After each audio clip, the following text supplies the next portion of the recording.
Hey, this is Clay with Nanobot Rock. Greg and I are here to discuss local and independent music from around the world, amongst other things like beer cups and Wally Pip. Here it is, another episode of Nanobot Rock Mixtape.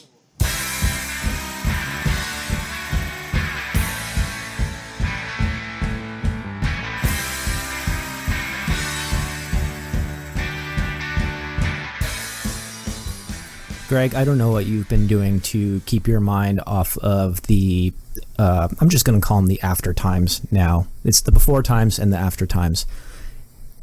In the after times, and even in the before times, when times of stress, usually lean on certain albums to kind of help me get through it. But now that we're in these really, really kind of times of stress, and as much stress as you think sitting around in your house could be, it can be stressful. But I wanted to ask you, what are some of your kind of go-to comfort albums when you need to feel a release from all of the weight of the world bearing down on you? That is a very good question, and I'm reminded of the thought that music was better when I was in high school. Not when I was in high school, but the proverbial I, if we want to consider that even. So if you think about it, music was better when you were in high school, right? And was music actually better, or were you more susceptible to the influence that it carried? Were you looking for something that spoke to you to help you define who you were and how you were feeling? Because that's arguably one of the most difficult times in anybody's life is high school and that growing period. So when I think of albums that I go back to not necessarily albums that were released when I was in high school, and by no means am I going to tell anybody how old I actually am. Keep the mystery alive. I'm somewhere between Bieber and Bono. You are peak demographic. That's your age.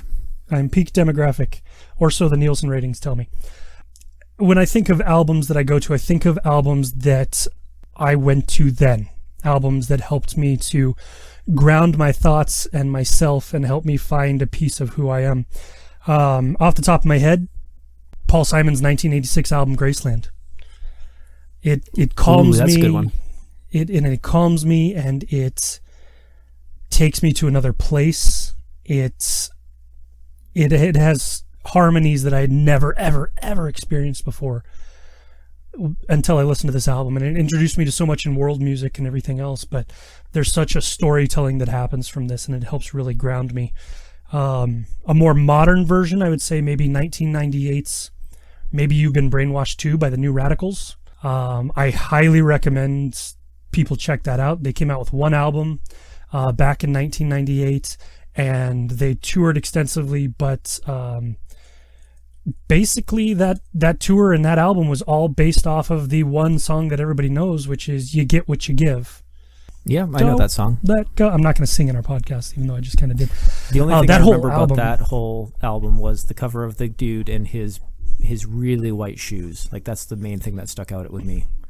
He was rocking the 98 like bucket hat with his white shoes, and his feet stuck out in the bright yellow background.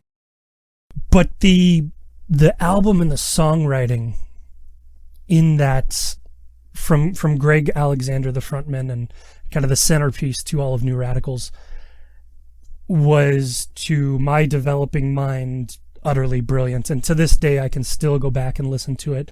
And there are references, like with that song, that are very time-stamped, but overall, there's such a lyrical brilliance to that. So that's a more modern. Otherwise, I'd maybe jump back to one of my all-time favorite albums, which introduced me to humor-filled cynicism, I guess is lack of a better term, Crime of the Century by Supertramp, which I will argue with people, and I'm probably wrong in many circles. Crime of the Century is the best Supertramp album. Breakfast in America is really good, if not great. I'm a huge Supertramp fan anyway, but 1974's Crime of the Century to me is a phenomenal, phenomenal record that speaks volumes to so much I was trying to understand and figure out. If you'd like to argue with Greg about what Supertramp album is best, please email us at info@nanobotrock.com. If we have a limit on the amount of hate mail we're going to get for that, our email is going to blow up, I'm sure. But those are kind of the three staples. I mean, I could look at Kinda Blue, Miles Davis. If I really need to just bring myself down, I got to go to Miles Davis. Well, aren't you interesting?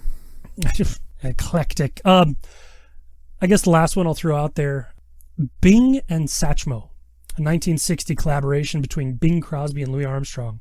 I stumbled across this album when I was like 11, 12 years old. I was not 11 or 12 in 1960, but that's when the album came out. And it taught me a whole nother avenue of Americana that I didn't ever really experience. And I absolutely fell in love with that, learned all the words, sang along, felt the storytelling, and it was beautiful, and I loved it, and I still love that record, and I could go back and listen to it. How does that compare to Bing Crosby and David Bowie doing Little Drummer Boy? I think that the Bing and Satchmo record is less unnerving to the Leave It to Beaver moms when they saw Bowie up there singing Little Drummer Boy and disrupting their entire Christmas special that they had. The ham is ruined in the oven because David Bowie and Bing Crosby are singing, and we don't need these hoodlums. How dare that androgynous man sing a song so beautifully? Yes, and we didn't get enough close-ups on his crazy, awesome eyes. But what about you? What are your... How do you anchor yourself? What's your go-to to find the level with albums? Oh, God. I don't even know where to begin, because I kind of want to go back to what you talked about with do you go with the songs that defined you in high school?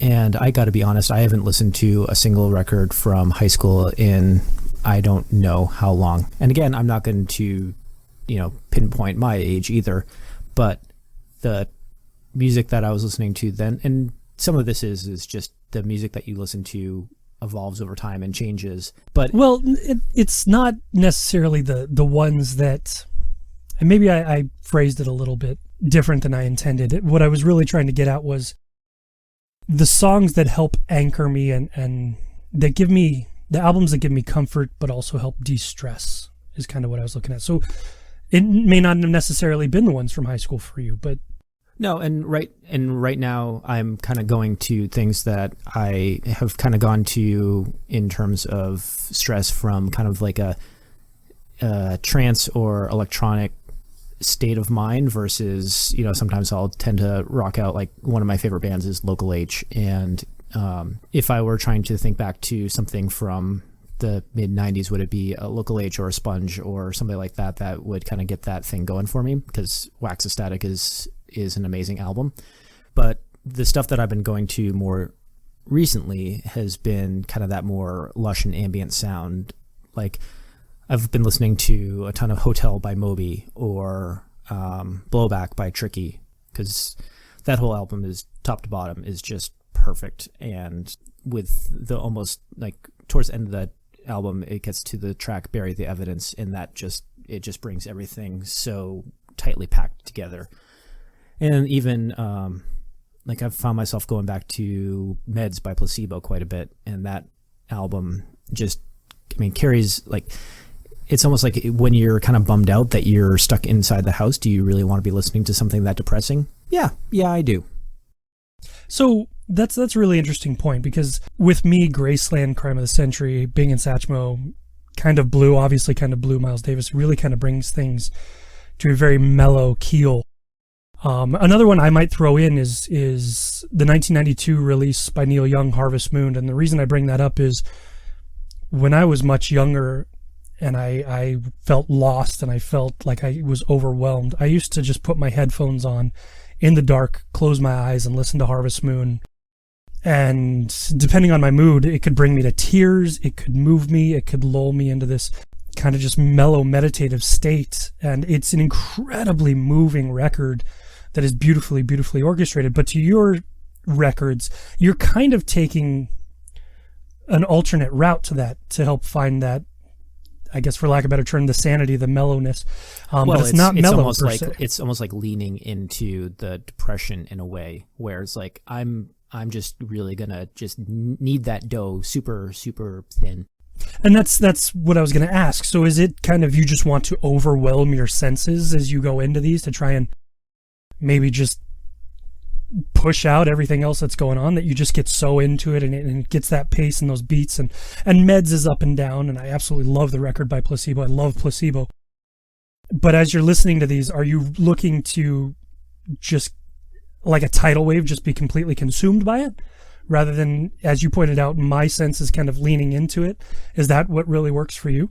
Yeah, I mean, I feel like, at least in these times, a lot of it just kind of comes to that, yeah, like, let me just wash in this sound, and then as soon as I'm done, like, I kind of recalibrate back to center in a way. I get that. I absolutely get that. And I appreciate it. I appreciate where you're coming from on that. It makes a lot of sense. But that's a really unique piece to this as well, because we're looking at the albums that help us to kind of recenter ourselves, but we are very different in our approach to this. And I think that speaks volumes about music as the whole. And for anybody listening or anybody out there, just because Kind of Blue doesn't speak to you, or because Meds doesn't speak to you, that doesn't mean that your music is any less important or meaningful to you. And I think that you tie yourself to these songs and these sounds that move you in a way. And we have conversations all the time with people about, have you heard about so-and-so? And, well, no. And, oh, it sounds like aggressive electro death chickens. And in my head, I'm going, well, that doesn't sound like something I would necessarily want to listen to. But you hear people speak so passionately about it. There's something out there for everyone. And I think that the music, no matter what it is, if it moves you, then cling to that. Yeah, and I mean, just because something doesn't have a big sound doesn't mean it's not going to move you. It just, in this situation for me right now, it's those bigger swelling sounds that are kind of moving me. And one of the things that I kind of noticed after we put together this particular piece of the mixtape was we're in a set of 5 tracks that all have really, really big sounds, each in their own individual way. Absolutely, I agree. The sounds of each are very big, but I don't know if we've ever really done something so different across all 5 tracks. Yeah, they're all very different in their own way, but I think you can kind of start to see a theme amongst all of them, and maybe we'll pick that up as we kind of go along and talk about these. Maybe we won't. But I just kind of feel like as you're listening to all of this, you get everything is on a certain bit of a level. And the first track coming into this is kind of an interesting one in Thurlowood's Survivalist. It's off his new album, Discontinue, Normal Program.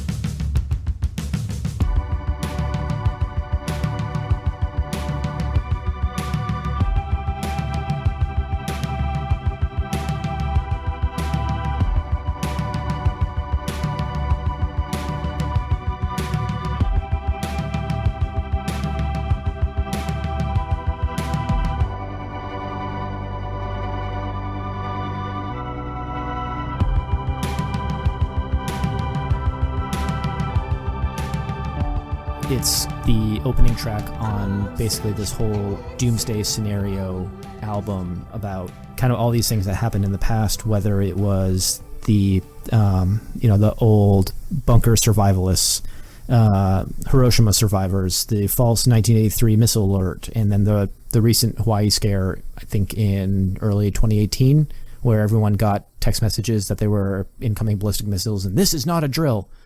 That basically sent the entire nation into a panic until somebody said, oh yeah, it was actually an error. So, oops, I hit enter at the wrong time. My bad. Yeah. Feel for the Hawaiians on that. So this is a really interesting track to me because it's expressed as a pre-apocalyptic electro indie rock. And it's from New York. And you had mentioned the era we're currently living in. So we could say it's BR before Rona and AR after Rona is the new terminology we could use here.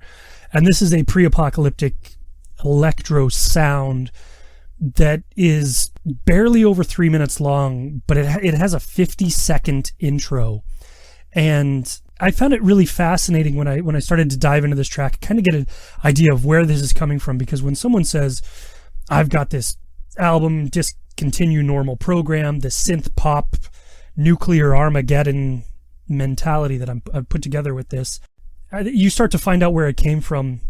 You may be inclined to believe that, okay, this is like someone living in a remote area of the woods and they are a doomsday prepper, and you're just going, hey, you do you're okay. I'm still dealing with people fighting over toilet paper over here. But there's a lot of intelligence in the foundation on this, and Thurlowood helped, or I should say is inspired by a book by Garrett M. Graff titled Raven Rock, the story of the U.S. government's secret plan to save itself while the rest of us die. And that, as he stated, captured his attention and sent him down a rabbit hole that would become the album's theme. And when you think about that for a minute, you could go one of two directions, I think. You could go into complete paranoia and conspiracy theory, or you could figure out a way to funnel what could be perceived as anger or energy and really get a message across. And as they pointed out with the Doomsday Clock this last January, moving to 100 seconds to midnight, it's closest we've ever been. The issues and the stories on the album carry that urgency and that relevancy to where we are right now. And it took a left turn on the sound I thought it was going to be. And we've talked about taking chances. But this, when you start listening to this track, to me, it did not go how I thought it would, to quote Luke Skywalker himself. It was kind of left field for me. So it was a chance, but ultimately, for the end product, this is what happens when you give a keyboardist a solo record. There's so much to it that is the Do you see what you gave to the world? Do you see what you did? You see what you did. Speaking of hate mail, let's just keep piling it on. Keyboardists everywhere are going to be mad at me right now. No, but I mean, Andrew Thurlowood, the brain behind Thurlowood, wonder where he got the name from, is, I mean, yeah, like all of those things. The paranoia is there, and the looking back at everything we've done is kind of, can take all these dark undertones, but some of this has kind of a lighter element to it too. But with the way that this album kicks off, it's really just it just dives right in. The one thing I noticed at the beginning was, it kind of comes in, like it fades gently in with, the keyboards, and then it breaks into basically the same drum beat from Radiohead's Polk Push off of Amnesiac, but it's more, or I should say, it's less electro drums and more live drums, at least in the sound. I don't know what level of production he actually used in recording it, but that drum beat is just, it's right there. And then it just kind of like sways into the track, and he's sitting there singing in falsetto about being that doomsday prepper that you talked about. And basically, I think he says, if you want to be a survivalist, or I can teach you how to be a survivalist, or something to that effect. And then kind of breaks into the track where he kind of gets into this like very tinny and throaty voice, and it almost sounds like a paranoid guy who's talking, like listing off all of his grocery list supplies about having duct tape, plastic sheets, potassium iodide pills, and all this other stuff that it just kind of adds that extra little oomph to the song. I got a calendar, body potato, up to a week or two. Got a hand crank radio, can non-perishables, some duct tape, plastic sheets and pills, potassium iodide.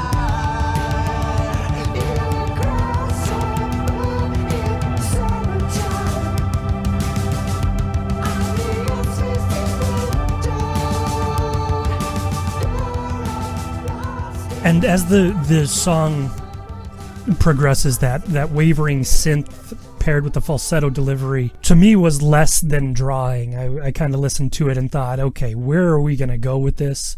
But then, as you pointed out, just shy of about minute and a half mark, he moves to that burning rock style vocals that adds this sense of conviction to the story that overall arcs this meaning that he's been portraying.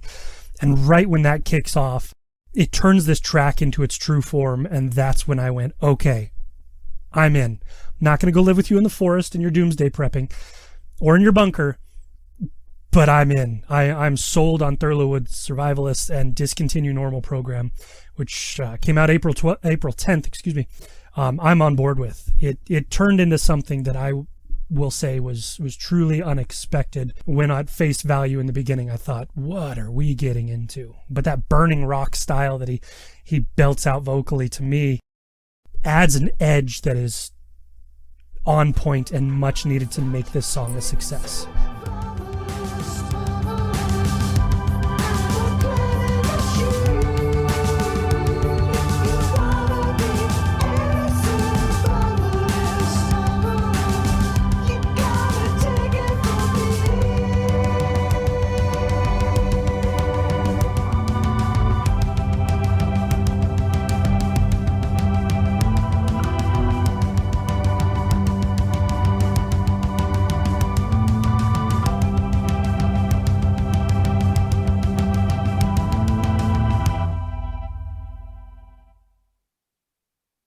I'm going to figure out, Clay, a way that I can phrase this without compounding on the already piles of hate mail.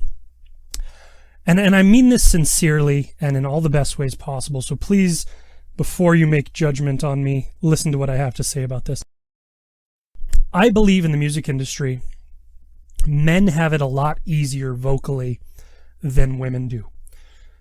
Instrumentally, they pair music to men's vocals that give them the edge and the power and the prowess that helps them be this generic kind of, yeah, I'm all that is man rocking out. So when it comes to female vocals, it becomes a bigger hill to climb. It becomes a much more daunting task to find a sound that works. There are a lot of female vocals that are singing and that have beautiful voices, but it all just kind of bleeds into this same kind of sound. So in my eyes, when I'm looking at a female vocalist, I'm looking for several things. And maybe, I don't want to say I'm holding them to a higher standard by any means, because I'm not. I think that there are some absolutely brilliant female artists out there that are equally brilliant to the men, and back and forth. But to me, when I want to listen to a female vocalist, I need somebody who is going to really catch my ear.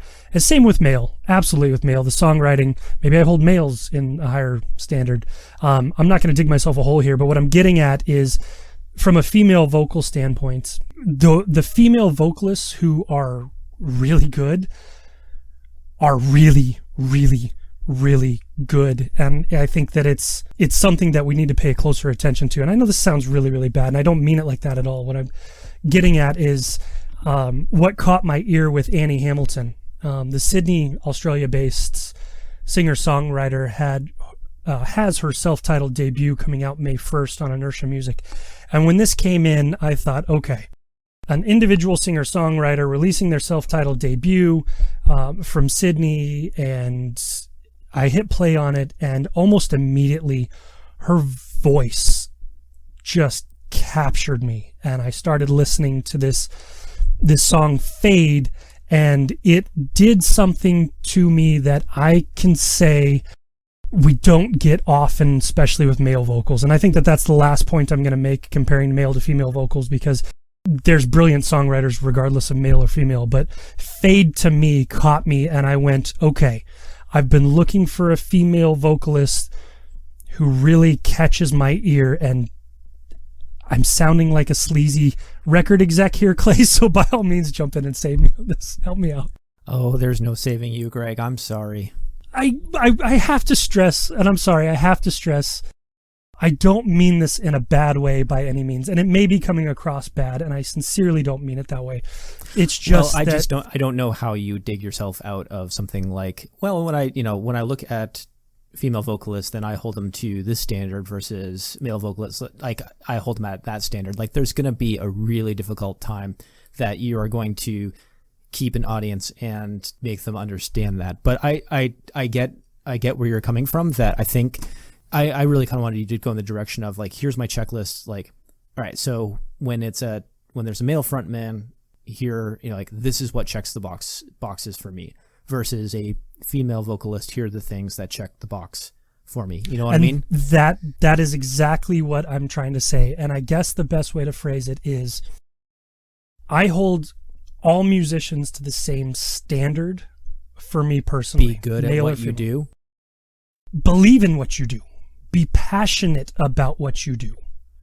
Okay. That alone will drive. There's two different types of musicians. There's a musician and there's an artist. And we're getting off topic of the song here, but this is very important because there's a musician who is technically very, very, very skilled.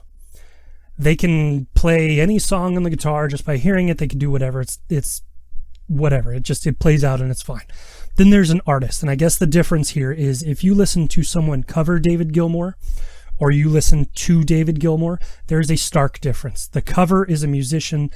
David Gilmour is an artist because he bleeds his soul into the music that he's playing, and you feel it when it comes out. There's more authenticity to it. There is, and I hold all musicians to that standard because if you believe in it, you're bleeding a piece of your soul into what you're creating, male or female, it doesn't matter. And you phrased it perfectly for me, and I'm not backtracking. I'm seriously saying that I have check boxes that need to be met here for male, here for female, and they are different. But if you believe in it, and if the sound and the music is something that catches my ear, I'm going to be all in on it. Absolutely. I think that the world, and especially major labels and maybe even radio, are really pigeonholing the sound of female vocals, and I think it's wrong. I think it's unjust. I want the days of when we could have Fiona Apple, we could have Dolores O'Riordan, we could have Shirley. Fiona Apple just released a new album, yeah. Shirley Manson, Erykah Badu, like these were vocalists and female singers that were gorgeous in their voice, in their execution, and they made you feel something because they believed in what they were doing. And I feel like we've gotten away from that. I think it's unjust and it's unfair. And to bring it all back to Annie Hamilton here, she did that. With Fade, the first track on her debut AP, is, when you talk about a first track, it's that first impression, right? It's that first sense that you get. And first impressions, as they say, are everything. And Annie Hamilton's first impression with Fade is powerful and absolutely unforgettable to me.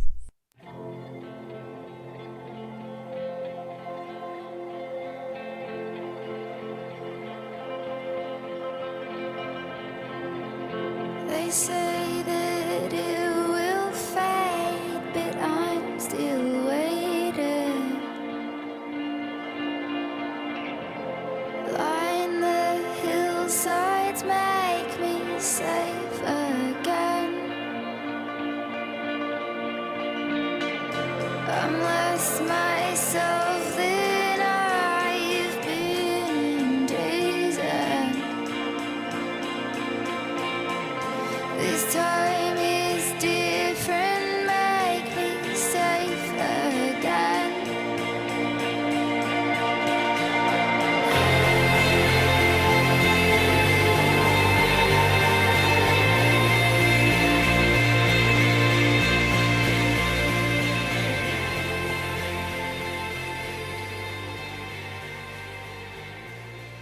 Well, and it's not only just powerful, but it's the way that it gets you there, because listening to this song, it's kind of, if you were to say this is a powerful song and then you start it up and you're like, well, there's just some kind of ambient guitar strumming going on in the background, and then you're just like, go into the track more and more and more, and you start to see more of that slow burn that's going on with the song and how it builds all of that emotion and everything that's coming out of it, and the way that she uses her words to kind of build upon that. This whole idea of "You're in my mind again," and they said, "You will fade, but I'm still waiting." And the fact that all these phrases are kind of on repeat, but each time that they repeat, there's something else on top. You know, like next time this song comes in, well, now you've got an electric guitar, or you've got this like really driving bass riff, and you've just kind of got all of these great layers going on top of it. I mean, there's even a point in it where there's a great vocal harmony, and it is very reminiscent of one of our previous tracks, "Let's Get Married" by the Voodoo Children, where it's just got that really soupy layer on top of it that just adds so much more to it. Stones inside my body. The room is spinning now. It's 2 a.m. I can't see straight, but I don't wanna remember.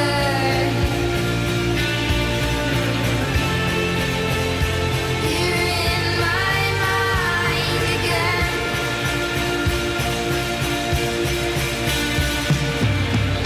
They say that it will fade. The EP, as she stated, was written during an isolated residency in Northern Iceland, back home in Sydney, and in various hotel rooms and planes in between. When I started listening to this, when those vocals kicked in and really started to get a feel for what Annie Hamilton was going for, I was reminded of Geowolf, the sound that Geowolf has created, which is utterly brilliant sound, or even like a Selma and Gustav in a sense, where she's got that slight crack in her vocal delivery that adds a new level to this that because I can't completely dig myself out of a hole here, even though I'm sure I'm being misunderstood, I'm going to put on the table that I don't think many male vocalists could achieve what Annie Hamilton does. And this isn't a competition, but it doesn't matter either way. She's just got a beautiful voice, and to her point on this EP, as she had said, quote, "This EP is the culmination of the last few years spent finding my voice as a solo artist. These songs have come from a place of introspection and experimentation, following my intuition while improving my production and engineering skills in the process," end quote. And I think that she achieved that, because the airy presence of Fade on the EP gives way to the more rock sound of Kitchen, which comes after. There's a distorted dream of My New Tattooed Chameleon. And then each of the 6 tracks goes on to embody their own sound, wrapped in the arms of this beautiful presence of Annie Hamilton. And there's an honesty, a heart, if you will, to her vocals. And the way that it melds into her overall sound just bleeds with a sincerity that I became completely consumed in. Yeah, I mean, it's rife with emotion. The first time I listened to this, I immediately thought, well, this song should basically be sold to any indie movie that wants to have some kind of like track playing over the background during a really climactic emotional scene. Like, I mean, it's just bleeding with that emotion.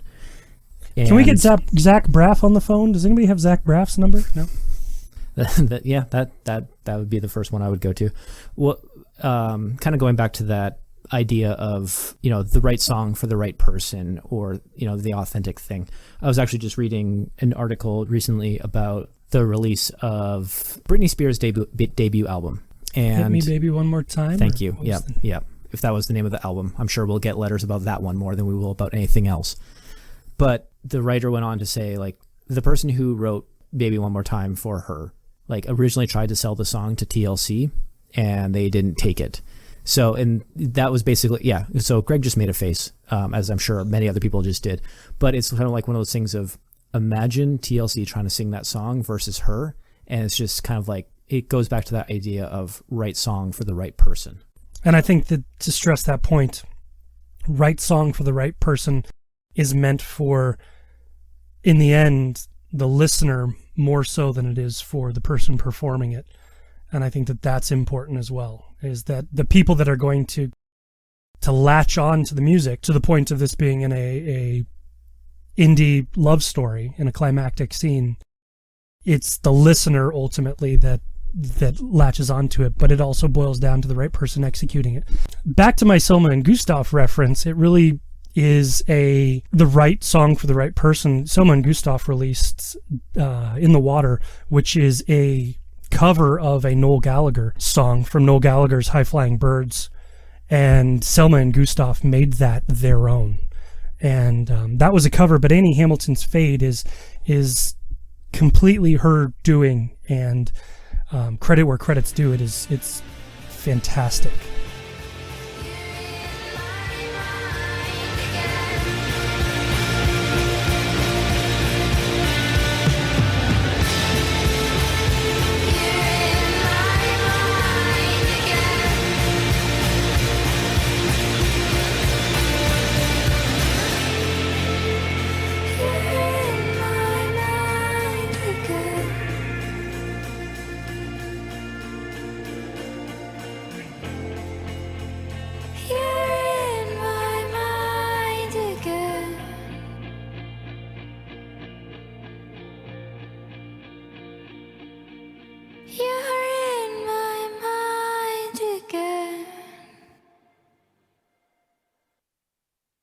Keeping with some of those broad, lush, sweeping sounds, we're going to move from Australia now into Ireland. And I have to admit, this track, and not even this track, I think Outsider's Karma of Youth album is one of the albums that I think I'm most excited about listening to right now.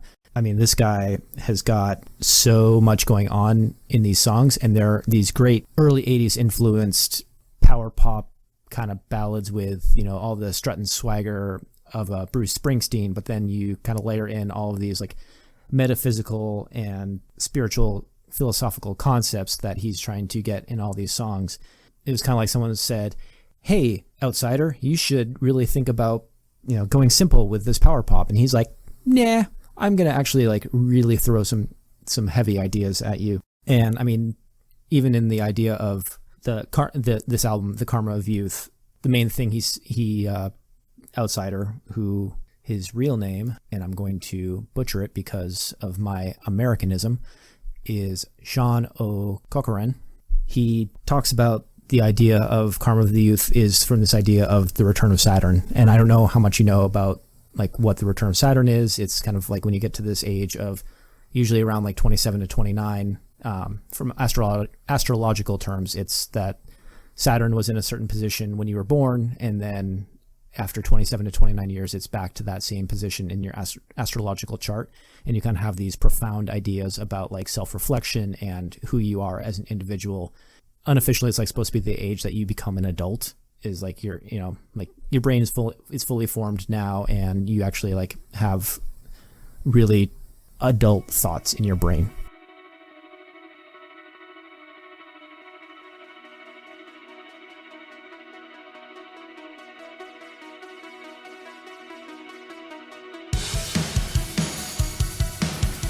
Set me on fire with sleight of hand, and I'm a burning man. But I am a stranger in your land. I am a stranger to your love. I see it now. Send word to the God of her that I am in your temple. But I am a stranger in your land. I am a stranger to your love. So let it all go. We sing the same songs every night.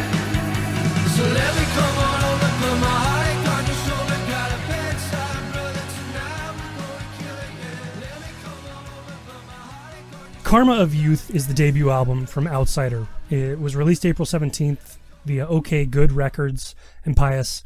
To me, as you'd pointed out, the pop sound with all those heavy pop influences, to me it's pop, but without the pomp and circumstance. It's what I would call a working man's pop. It's got a direct line to purpose and prominence that really expresses the full-bodied sound that he's going with. He was quoted on how he writes his music and what this meant to him, and I found it very on point as he explained, quote, "Finding bands you could connect with allows you to share that fear of isolation. Music can be a solitary pastime, and I found it was very soothing even in some of the lowest times of my life. I'm always trying to pay that back with my own music. People write to me and say, I'm going through hell at this moment, but your songs have had a huge impact on me. Music is one of the world's greatest stimulants, but it's curative too. End quote. And with the theme of what we've been talking about this whole time, about music that means something and it soothes you, I really feel like Brotherhood, this song off Karma of Youth, it really does add another sense of you're not alone and this can mean something. And if you watch the video, it kind of derailed the thought to me of what the song was about. It's beautifully shot. It's got some dark undertones to it. The video does. But it's interesting because this song, paired with the video, to me really laid out how you could perceive a song to mean something to you as you're listening to it, even with the lyrics. But the moment that you put a video to it, to quote Tom Petty, the moment you have that video, all of a sudden you can't unsee the song for what you saw it was in the video. And Tom Petty had expressed that, and it's always something that I've hung on to as well, because sometimes it's like reading a book and then watching the movie about the book. All of a sudden you're reading Sahara by Clive Cussler, and then you go see the movie Sahara, and Dirk Pitt will always be Matthew McConaughey to you.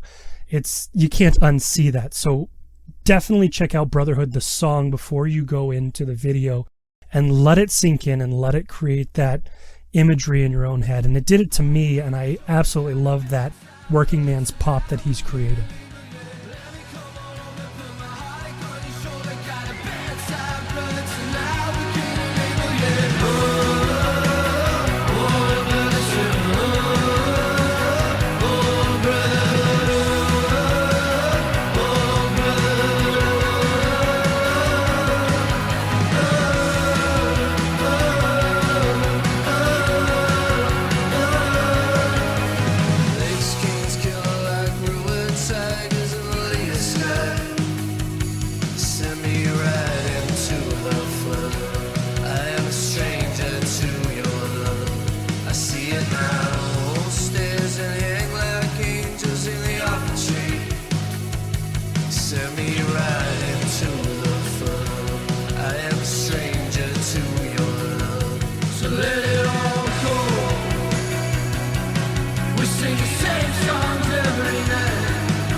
I think about kind of those phrases, and in terms of, somebody who writes a piece of poetry or writes a book or makes a movie, creates an album, you don't get to control how other people perceive it.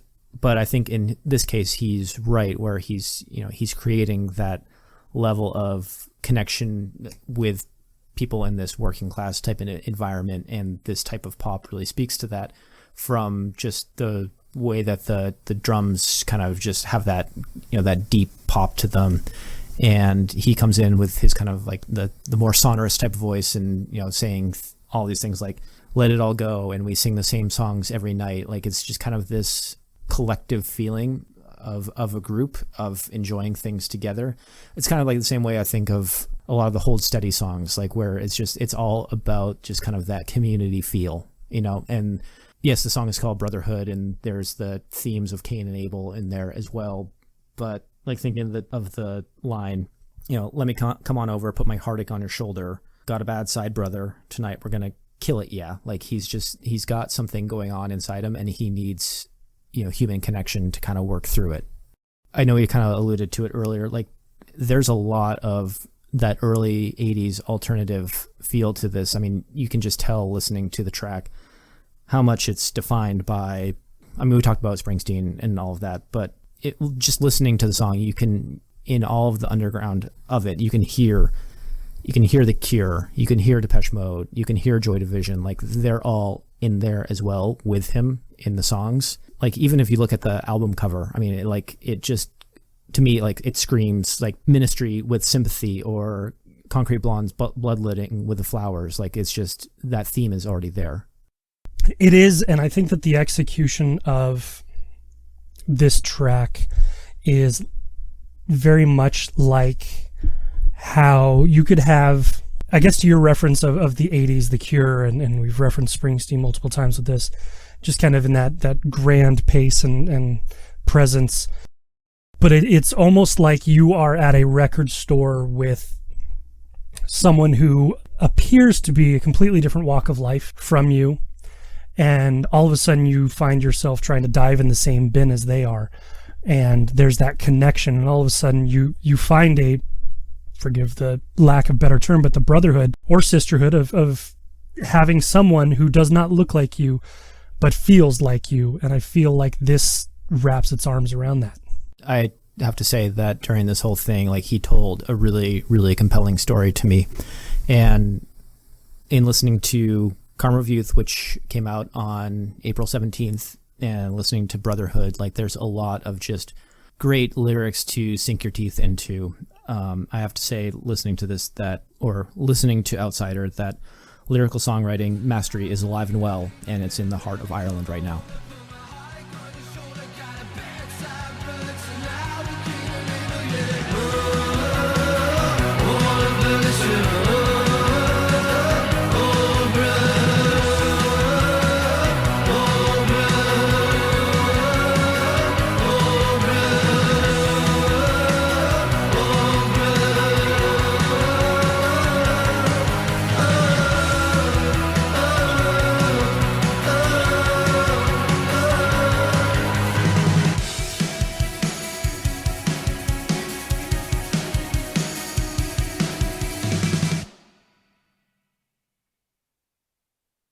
When we're talking about music that speaks to you, it doesn't all have to be this reserved, dark room, headphones on, eyes closed, need to feel something. I really, really need to feel it. If I'm not bleeding emotionally, then I'm not feeling something. It doesn't need to be that. And I think that that is probably best embodied by our next track. I've said it before, I will continue to say it. We are going to take a complete left turn here. Going back to Australia, Melbourne, Australia's funk disco pop band, Vaudeville Smash. Now, I do want to preface this with the fact that this came out last year. The song was released in April of 2019.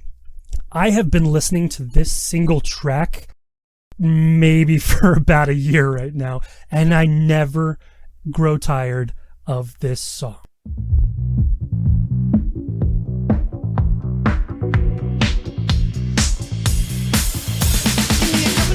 In a one-night stand, a beer in the hand with a few of the lads, Cucinated. A couple of fools breaking into a pool, forgetting all the rules with a bag of goon, Cucinated. A couple of fiends with a washed-out queen on the silver screen like a Jimmy Dean, Cucinated. Cucinated.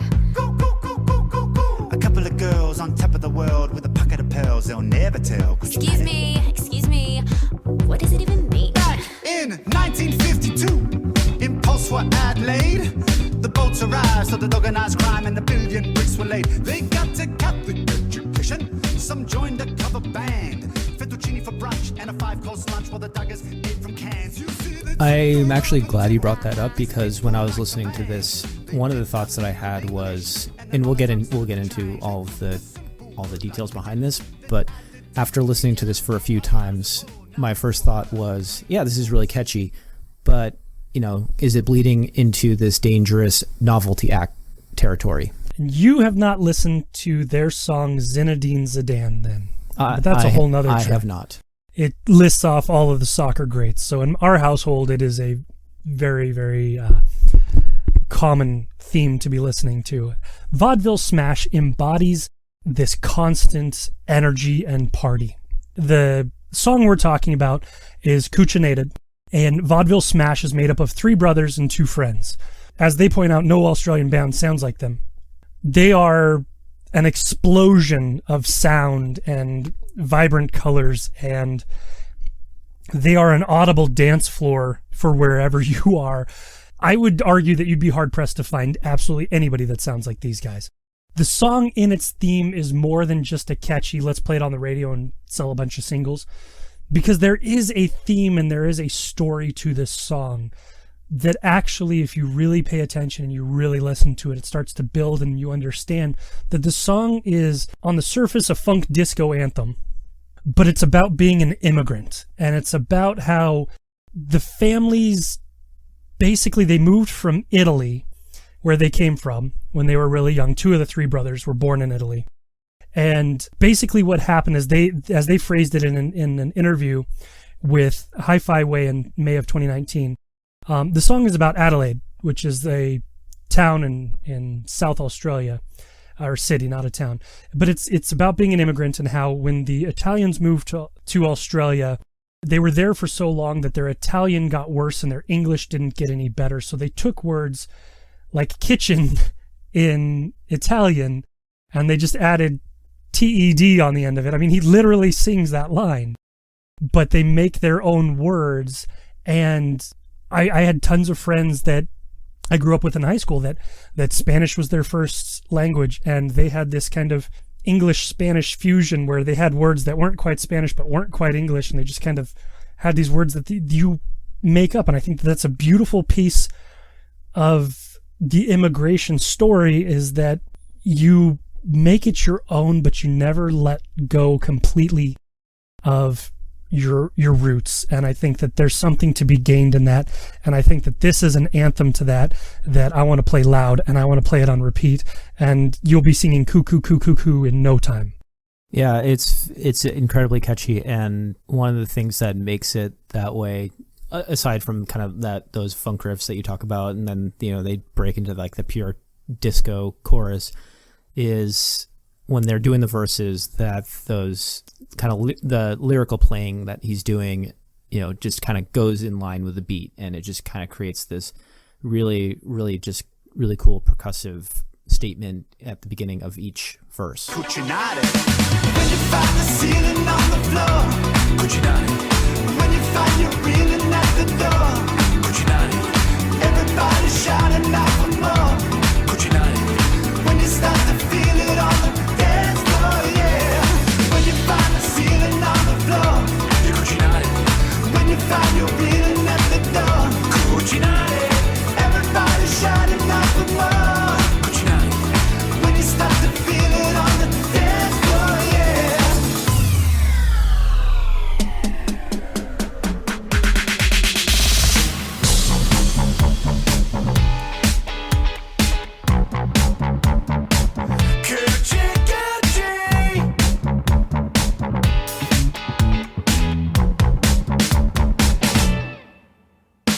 When you find the ceiling on the floor, when you find you're reeling at the door.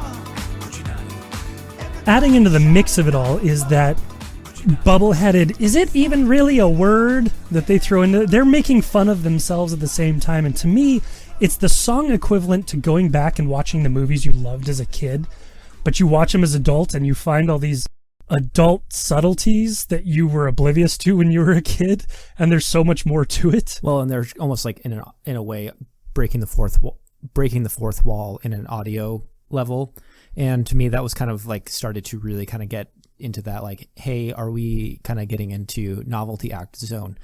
But back to what you were talking about with just the history of it, like they approach it in such a great storytelling way, just as you said, like back in 1950 in Adelaide, and kind of going through all of that stuff. It's almost like they're giving you like a history lesson. In a way, they're almost doing their own version of Schoolhouse Rock, only with a lot more cocaine and LSD. And that's it. That's the adult subtleties. I wasn't going to speak about it, but I will. This song was taken to the after-school program that my son was in, and he loved listening to this song, and he loved listening to it, and they'd want to play it, and everybody was dancing, all the kids were dancing to it. Because it happens so fast, they're pretty much oblivious to it. And one of the heads of the after-school program said, well, we can't play this because it says the word beer in it.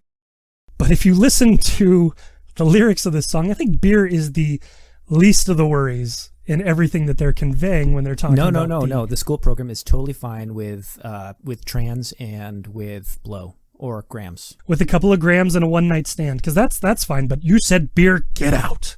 But that's the point, though, is that this is an age-spanning enjoyability that makes it consumable by everyone. And the breakdown at the 3-minute mark is pure disco funk gold to me.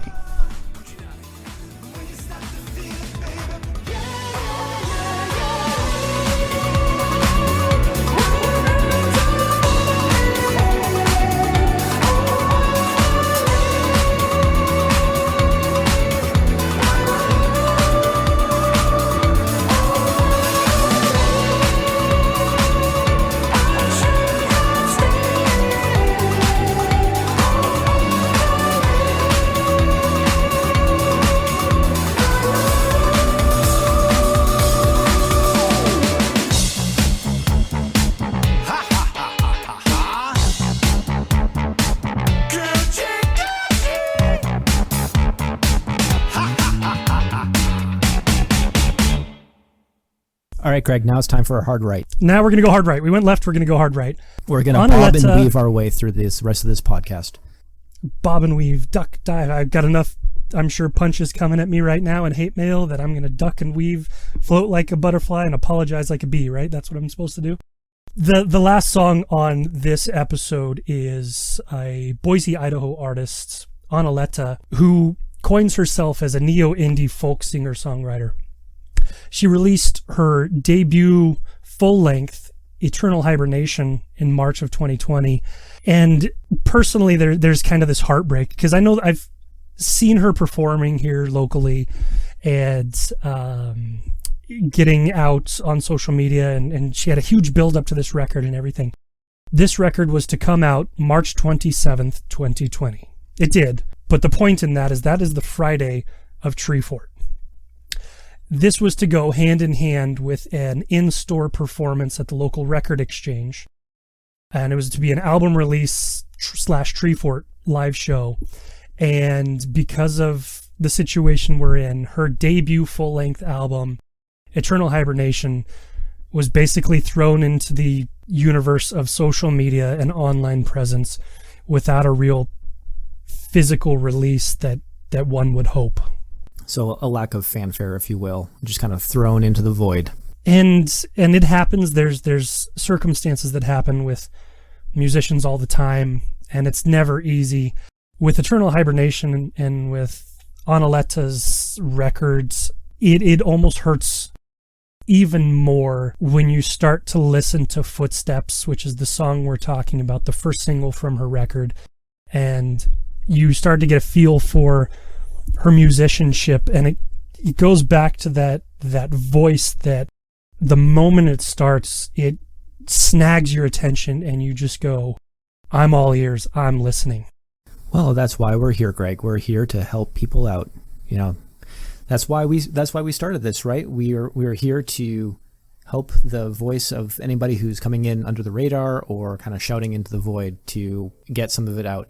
And that's not to say that this song needed our help or anything like that. Like you said, it grabs your attention right away. Like it's kind of got this whole, it's less jam bandy psychedelic than Marsha Poole was, but it's still psychedelic in its own way. And the fact that it just kind of like, you kind of sleepwalk through the song and as the guitars are just kind of finger picking along. And as her, voice is singing out this tune, and then you've got kind of this deep woody bass that almost in its own right is like an accompanying vocalist. There's just so much activity that's bringing along kind of this whole, I think I said sleepwalking earlier, but just kind of like this whole dreamlike quality to the song.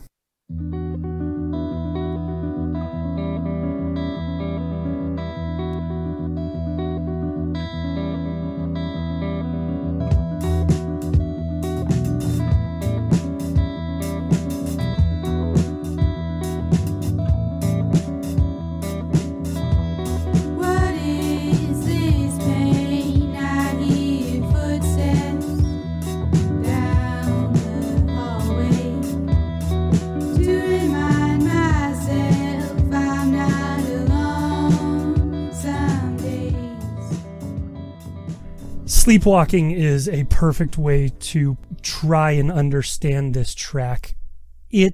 Are you telling me that I didn't get it crafted- right? Are you saying that I failed in understanding this song? You're spot on. Our thoughts on this are aligning. It's crafted in this dreamlike sequence that's comforting, but to me, ever slightly off rhythm in a way that makes it just its full body dream sequence to me. And I talked to her about what made this song and how she put it all together. She told me that she wrote the lyrics to the song at a time in her life when she felt alone and in different contexts, like alone with others, alone in a crowded room kind of feeling is what helped her and motivated her to write this song.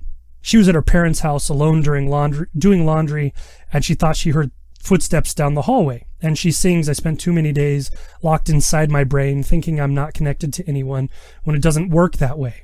Or it's hard to fight that constant cloud of negative insight that we must resist to feel light. She went on to say that it was likely the sound of the dryer flipping the clothes that were the footsteps in the hallway. But that's when she wrote the line, I hear the footsteps down the hallway to remind myself I'm not alone some days. And that alone but not alone feeling, I think, is so well executed. Again, she doesn't need us to help this song along. This song can carry itself in so many ways, but I feel like there's so much here, to your point, with the bass and everything adding on these different layers to become this full body that is Footsteps. Well, and you can get into this whole world where you're interpreting it in your own way that would be different than the way that the artist envisioned. But given all of that, the sleepwalking may be a really good term then, because in some of these situations, you're kind of sleepwalking through and being in your head and not really paying attention to everything, to the fact that you're just like, oh, there's somebody walking in the room, but really it's this other sound. So it's more about being present in your own current environment.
And in talking with her about how the song was created, one of the things that really stood out to me was structurally how it was built.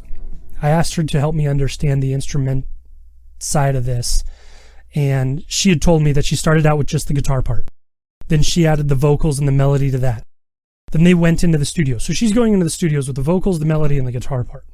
And if you listen to this song and isolate those, it's definitely something beautiful. But when she's in the studio, the bass player Ashton played that little funky bass line and added that walking bass to it, which adds a whole nother level to this song.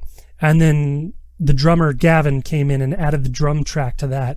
So it went into the studio as something completely different and came out as this huge body. I keep saying body, but that's the only way I can see this, is it's kind of like a body in space. It's just this. And now we're going to attach the legs. Now we're going to attach the legs. It's alive! It's alive! But Footsteps creates this sleepwalking dream sequence that is the perfect way to dive into Eternal Hibernation, to dive into Lete, and really get a feel for what makes the neo-indie folk singer-songwriter truly something worth your time. And that album's out now, right? Out now. It still did come out on March 27, 2020. Fantastic. So if you want, go grab a copy of Lete's Eternal Hibernation.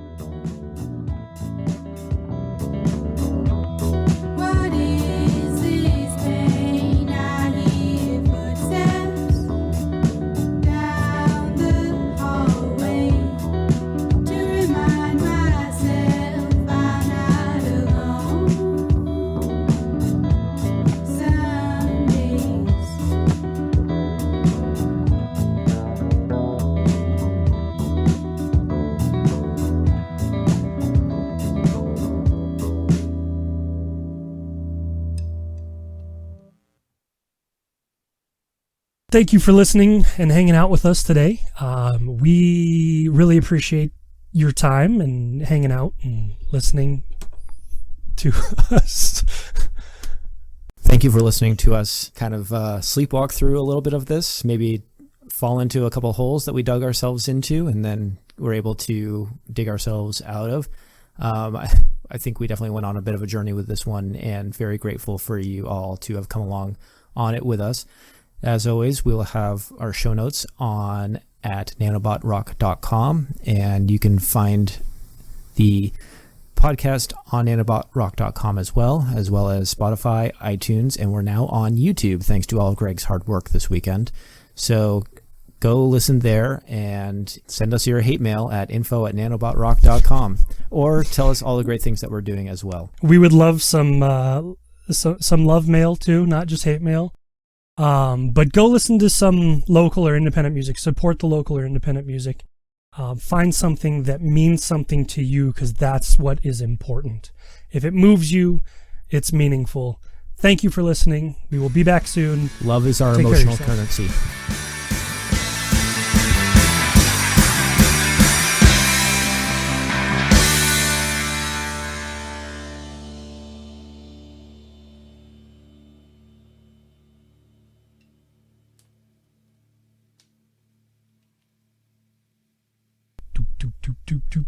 Coochie, coochie, coochie.